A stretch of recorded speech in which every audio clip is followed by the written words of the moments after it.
في مستهل كلماتي أرحب بضيف مصر العزيز فخامة الرئيس رجب طيب أردوغان والوفد المرافق له، وأن أعبر عن تقديري العميق.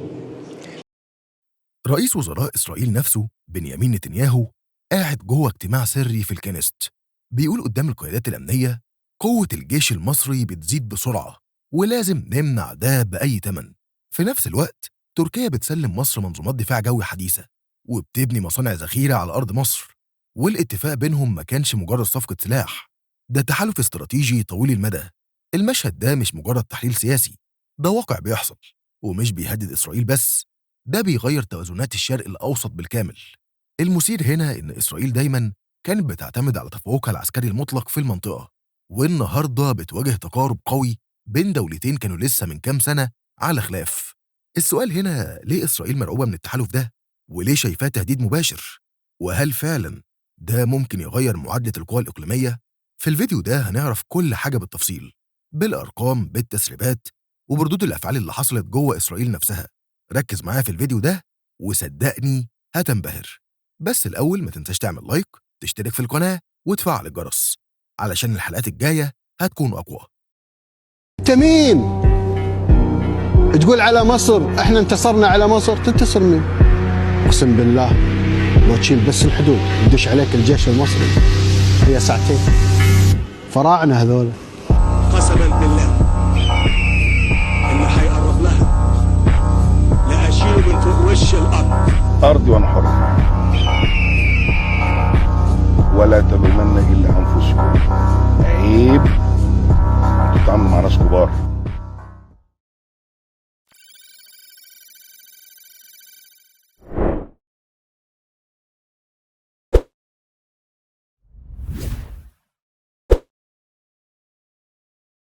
العلاقات بين مصر وتركيا بعد 2013 دخلت في نفق مظلم، والعداء كان معلن، من قطع علاقات دبلوماسية لحروب تصريحات واتهامات مباشرة بين القيادات.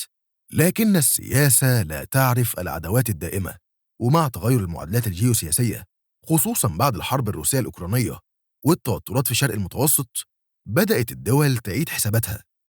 في فبراير 2024 الرئيس التركي رجب طيب أردوغان زار مصر رسمياً لأول مرة من 11 سنة في زيارة ما كانتش شكلية. الزيارة دي تم التحضير ليها بعناية وشهدت توقيع اتفاقيات استراتيجية في مجالات الدفاع والتصنيع العسكري.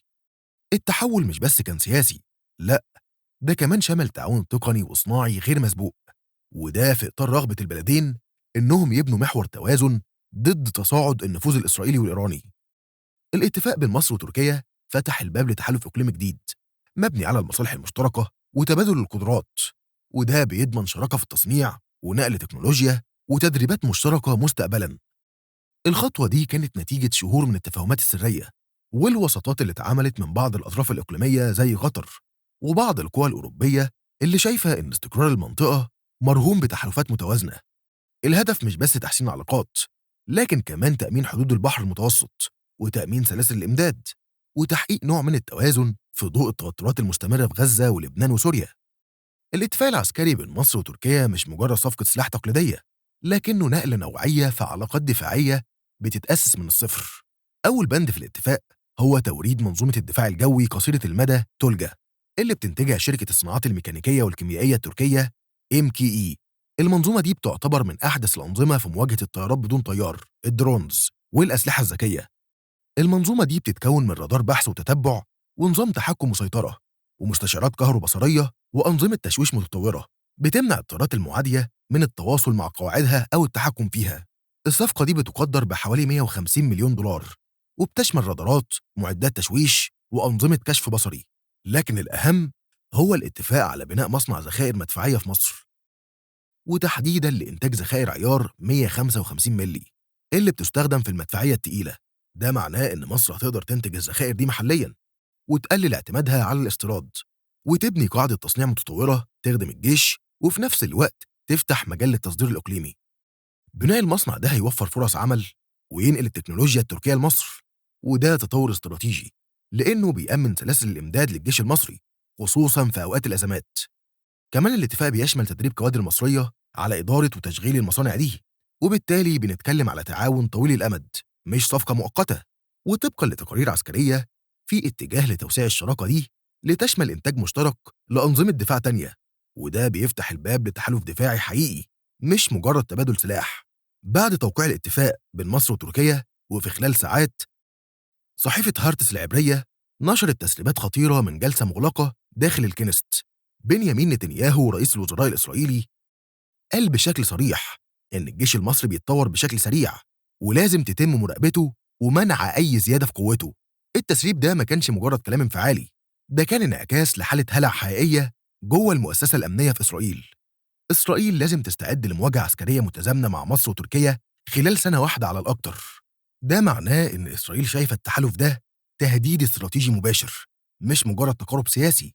الإعلام الإسرائيلي كمان دخل في حالة طوارئ، وبدأت برامج التحليل السياسي تناقش سيناريوهات مواجهة وتعيد تقييم الوضع الاستراتيجي للجيش الإسرائيلي. صحيفة إسرائيل هيوم قالت إن التحالف المصري التركي ممكن يغير شكل الشرق الأوسط ويهدد التفوق النوعي الإسرائيلي، خصوصا في مجالات الدفاع الجوي والاستخبارات. وفي جلسات مغلقة، وزارة الدفاع الإسرائيلية بدأت تراجع خططها الأمنية على حدودها الجنوبية، وتدرس سيناريوهات دعم عسكري أمريكي لتعويض الفجوة اللي ممكن تحصل. إسرائيل عارفة كويس جدا إن الجيش المصري هو الخصم التقليدي الوحيد اللي يقدر يهددها استراتيجيا، خصوصا بعد اتفاقية السلام اللي ما خلتش إسرائيل تنام الليل من ساعتها. الجيش المصري عنده قدرة بشرية ضخمة بأكتر من 400 ألف جندي، وعنده احتياطي يتجاوز 800 ألف فرد، وبيتم تدريبهم باستمرار. ده طبعا المعلن. مصر كمان عندها منظومة سلاح متنوعة بشكل مرعب لإسرائيل. عندها من فرنسا طيارات رافال، ومن روسيا الميج 29، ومن أمريكا الإف 16 ودبابات الإم 1 اي 1، وأنظمة دفاع جوي روسية وغربية. بالإضافة لكده، مصر من أكتر الدول اللي بتستثمر في تحديث سلاح البحرية، وده مهم جدا لأن إسرائيل شايفة إن أمنها مرتبط بتحركات شرق المتوسط. الدخول التركي هنا بيزود الرعب، لأن تركيا أصلا عضو في الناتو، وعندها قدرات تصنيعية ضخمة وشركات متخصصة في الصناعات الدفاعية بتصدر لكل العالم. التحالف ده بيخلي إسرائيل تواجه احتمال لأول مرة من سنين، وهو إن التفوق النوعي بتاعها في المنطقة مش مضمون. وده بيهدد العقيدة العسكرية الإسرائيلية بالكامل، لأن من أيام تأسيس الجيش الإسرائيلي وهو مبني على مبدأ نحن الأقوى دائما. هل أمريكا هتسكت؟ طبعا أمريكا مش هتعدي الموضوع ده بسهولة، لأنها دايما عندها تحفظ على أي اتفاقات عسكرية كبيرة تحصل من غير ما تكون طرف فيها. لكن الغريب هنا إن الإدارة الأمريكية لسه ما علقتش بشكل رسمي، وده ممكن يفسر إن أمريكا دلوقتي منشغلة بملفات أكبر زي أوكرانيا والصين، أو إنها مش عاوزة تظهر إنها بتكبح تحالفات بتخدم الاستقرار الإقليمي. لكن في تقارير بتتكلم عن قلق داخل الكونجرس، خصوصا من النواب المقربين من اللوبي الصهيوني، وإنه ممكن يحصل ضغط لتقليل المعونة العسكرية لمصر. وفي نفس الوقت تركيا عضو في الناتو، وصعب على أمريكا تنتقدها علنا، وده بيحط واشنطن في موقف معقد. أمريكا ممكن تحاول توازن المشهد بإعطاء إسرائيل دعم إضافي، أو الضغط على بعض الدول الخليجية لتقليل مستوى التعاون مع مصر وتركيا.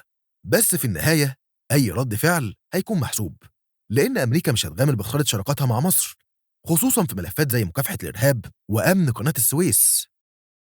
خطة إسرائيل لضم الضفة وإلهاء العالم.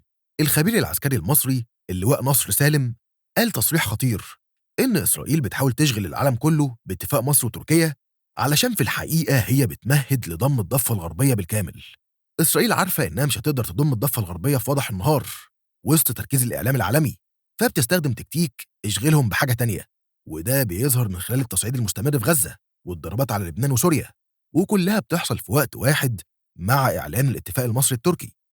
يعني ببساطة إسرائيل بتخلق حالة توتر إقليمي علشان العالم يركز على تحركات تركيا ومصر وينسى اللي بيحصل على الأرض في الضفة، وفي نفس الوقت بتكثف بناء المستوطنات وبتمنع أي محاولة لإعادة إحياء عملية السلام. يعني التحالف المصري التركي مش بس أزعج إسرائيل عسكريا، ده كمان بوظ لها خطتها السياسية الكبرى. مستقبل التحالف المصري التركي. التحالف ده لو استمر هيفتح صفحة جديدة في توازنات الشرق الأوسط. لو مصر وتركيا فعلا دخلوا في تدريبات عسكرية مشتركة ووسعوا التصنيع الدفاعي، احنا قدام محور قوي ممكن يوازن النفوذ الإيراني ويرضع التوسع الإسرائيلي. كمان ممكن يفتح باب لتحالفات أوسع زي انضمام دول تانية في الإقليم زي قطر أو حتى دول من أفريقيا. واللي أهم من كده إن التحالف ده بيدي رسالة إن العرب والمسلمين ممكن يشتغلوا سوا حتى لو كان بينهم خلافات تاريخية. التحالف ده مش ضد حد، لكنه دفاع عن النفس وبناء لقوة إقليمية مستقلة.